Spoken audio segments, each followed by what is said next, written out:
নমস্কার বন্ধুরা, history lessons by Ayan রায় চ্যানেলের পক্ষ থেকে তোমাদের স্বাগত জানাই একটা নতুন গুরুত্বপূর্ণ আপডেট নিয়ে।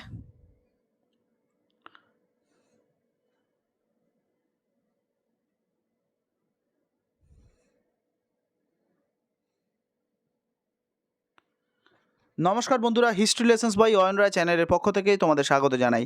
আজকে আমরা উচ্চ মাধ্যমিকের পলিটিক্যাল সায়েন্স বিষয়ে গুরুত্বপূর্ণ সাজেশন নিয়ে চলে এসেছি।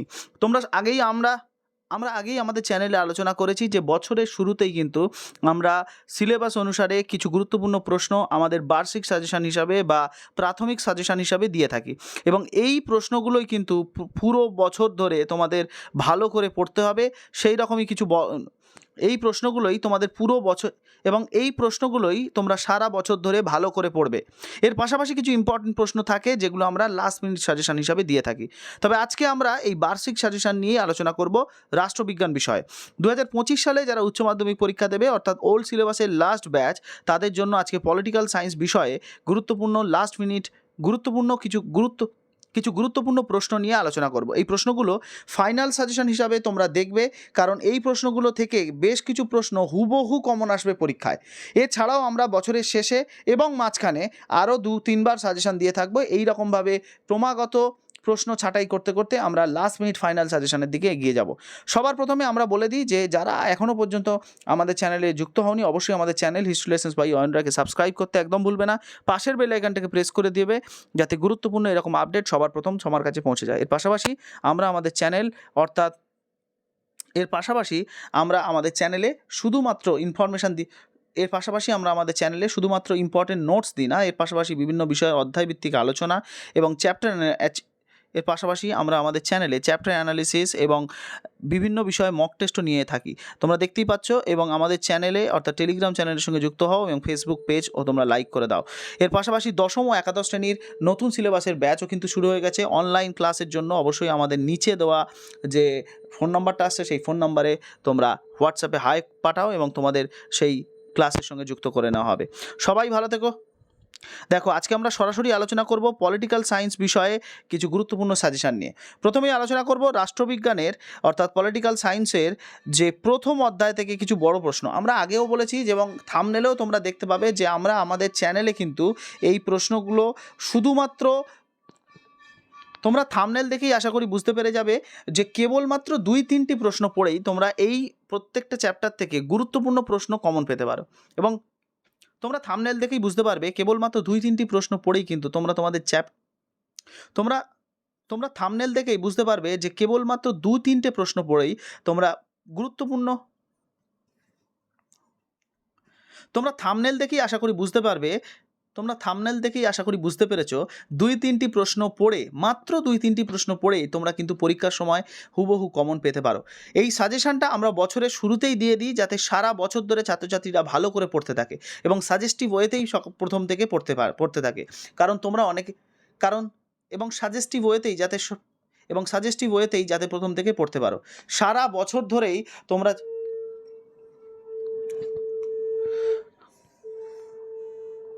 তোমরা জানো তোমাদের সিলেবাস অত্যন্ত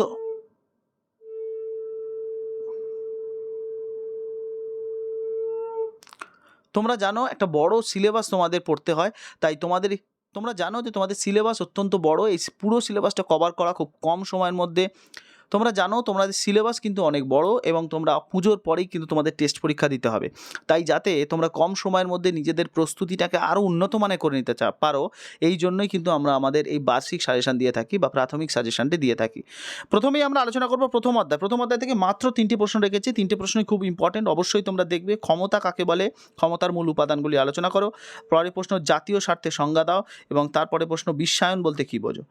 3টি প্রশ্ন খুব গুরুত্বপূর্ণ। এই 3টি প্রশ্নের মধ্যে প্রথম 2টি প্রশ্ন অবশ্যই দেখে যাবে, এর পরের যে চ্যাপ্টার সেটা হলো পঞ্চম অধ্যায়। এই অধ্যায় থেকে আমরা 2টি প্রশ্ন রেখেছি। এই 2টো প্রশ্ন পড়লে এর মধ্যে থেকে একটা প্রশ্ন কমন পাবে।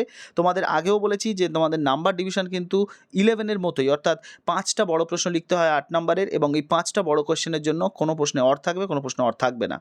এই 5টা বড় কোয়েশ্চেন 8 নাম্বার করে থাকে, এবং এই 5-8-এ 40 নাম্বার থাকে তোমাদের বড় কোয়েশ্চেন। পঞ্চম অধ্যায় থেকে তোমরা উদারনীতিবাদ পড়বে, এবং রাষ্ট্র সম্পর্কিত যে তত্ত্ব, সেই তত্ত্ব সম্পর্কে আলোচনা, অর্থাৎ রাষ্ট্র কিভাবে উৎপন্ন হলো, মার্কস কী বলেছেন, সেই সম্পর্কে আমরা আলোচনা করব। এর পরের অধ্যায় থেকে আমরা দেখছি, সপ্তম অধ্যায় থেকে দুটো প্রশ্ন দেওয়া আছে। সপ্তম অধ্যায় থেকে দুটো প্রশ্ন দেওয়া রয়েছে। দেখো, এখানে বলা হয়েছে ভারতের রাষ্ট্রপতির ক্ষমতা ও কার্যাবলী, এবং তার পাশাপাশি দেওয়া হয়েছে যে কোনো রাজ্যের মুখ্যমন্ত্রীর ক্ষমতা ও পদমর্যাদা। আগের বছর অর্থাৎ 2024-এ তোমাদের এই রাষ্ট্রপতির জায়গায় কিন্তু এসেছিল প্রধানমন্ত্রী, এবং এই রাজ্যপাল এবং মুখ্যমন্ত্রীর জায়গায় এসেছিল রাজ্যপাল। তাই এবছরে প্রধানমন্ত্রীটা অতটা ইম্পর্টেন্ট নয়, তোমাদের রাষ্ট্রপতিটা বেশি ইম্পর্টেন্ট, তাই রাষ্ট্রপতিটা অবশ্যই পড়ে রাখবে। এর পরের যে চ্যাপ্টার, অর্থাৎ পরের চ্যাপ্টারে আমরা দেখব পার্লামেন্টের ক্ষমতা ও কার্যাবলী, এবং দ্বিতীয় প্রশ্ন আমরা দেখব ভারতে পার্লামেন্টের আইন পাশের যে ক্ষমতা সেগুলি। দুটো করে প্রশ্ন আমরা দিয়েছি, তোমাদের কথা মতোই কিন্তু আমরা আমাদের কথা মতোই কিন্তু দুটো করে প্রশ্ন দিয়েছি, তার বেশি প্রশ্ন দিইনি। প্রত্যেকটা চ্যাপ্টার থেকে 2 থেকে 3টে করে প্রশ্ন দেওয়া আছে। এর পরের অধ্যায় অর্থাৎ নবম অধ্যায় থেকে 3টে প্রশ্ন দেওয়া আছে। দেখতেই পাচ্ছ সুপ্রিম কোর্ট, আগের বছর কিন্তু অর্থাৎ 2024-এ হাইকোর্ট এসেছিল, তাই হাইকোর্ট এবারে অতটা ইম্পর্টেন্ট নয়। সুপ্রিম কোর্ট দেখবে, এবং ভারতের বিচার ব্যবস্থার বৈশিষ্ট্য, ভারতের বিচার ব্যবস্থার বৈশিষ্ট্য, এবং তার পাশাপাশি ভারতের লোক আদালতের গঠন ও কার্যাবলী। এই প্রশ্নগুলো কিন্তু ভেরি ভেরি ইম্পর্টেন্ট। এই প্রশ্নগুলো অবশ্যই তোমরা প্রথমে প্র্যাকটিস করো। এর পাশাপাশি যদি অতিরিক্ত কিছু পড়তে চাও, কারণ কিছু প্রশ্ন আমরা এক্সট্রা দিয়ে রাখি প্রতিবারের মতোই, কারণ এই প্রশ্নগুলো কিন্তু তোমাদের ইম্পর্টেন্ট। আগে তোমরা প্রথমে যে প্রশ্নগুলো আলোচনা করলাম সেগুলো কিন্তু অবশ্যই প্র্যাকটিস করবে, এবং তারপরে তোমরা এই 3টে প্রশ্ন যদি হাতে সময় থাকে বা পারো তাহলে অবশ্যই প্র্যাকটিস করে যাবে। সেটা হচ্ছে ক্রেতা সুরক্ষা আদালত সম্পর্কে টিকা, এক কক্ষ বিশিষ্ট আইনসভার সুবিধা অসুবিধা, এবং ক্ষমতা স্বতন্ত্রীকরণ নীতি বলতে কী বোঝো। কঠোর ক্ষমতা স্বতন্ত্রীকরণ নীতি সম্ভবও নয়, কাম্যও নয়, বক্তব্যটি যথার্থতা বিচার করো। প্রশ্নগুলো কিন্তু ভেরি কমন প্রশ্ন, এবং এই প্রশ্নগুলো প্রতি বছর ঘুরিয়ে ফিরিয়ে আসে। তাই এবছরে অর্থাৎ 2025-এ যারা উচ্চ মাধ্যমিক পরীক্ষা দেবে তাদের জন্য তাই এবছরে অর্থাৎ 2025-এ যারা উচ্চ মাধ্যমিক পরীক্ষা দেবে তাদের জন্য এই প্রশ্নগুলো কিন্তু ভেরি ভেরি ইম্পর্টেন্ট।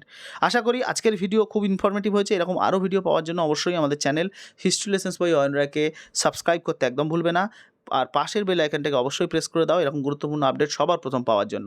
আর অনলাইন ক্লাসে যুক্ত হওয়ার জন্য আমাদের নিচে যে ফোন নাম্বার দেওয়া রয়েছে এবং ডেসক্রিপশানে যে ফোন নাম্বার দেওয়া আছে, সেই ফোন নাম্বারে হোয়াটসঅ্যাপে হাই লিখলেই তোমাদের সেইখানে ক্লাসে জয়েন করিয়ে নেওয়া হবে। খুব মেধাসম্পন্ন এবং গুরুত্বপূর্ণ ক্লাস হয়, তোমরা গিয়ে একবার জয়েন করে দেখতে পারো, খুবই ভালো লাগবে, খুবই ভালো লাগবে। সবাই ভালো থেকো, সুস্থ থেকো। এরকম গুরুত্বপূর্ণ আপডেট পাওয়ার জন্য অবশ্যই আমাদের সঙ্গে থেকো। Thank you, thanks for watching.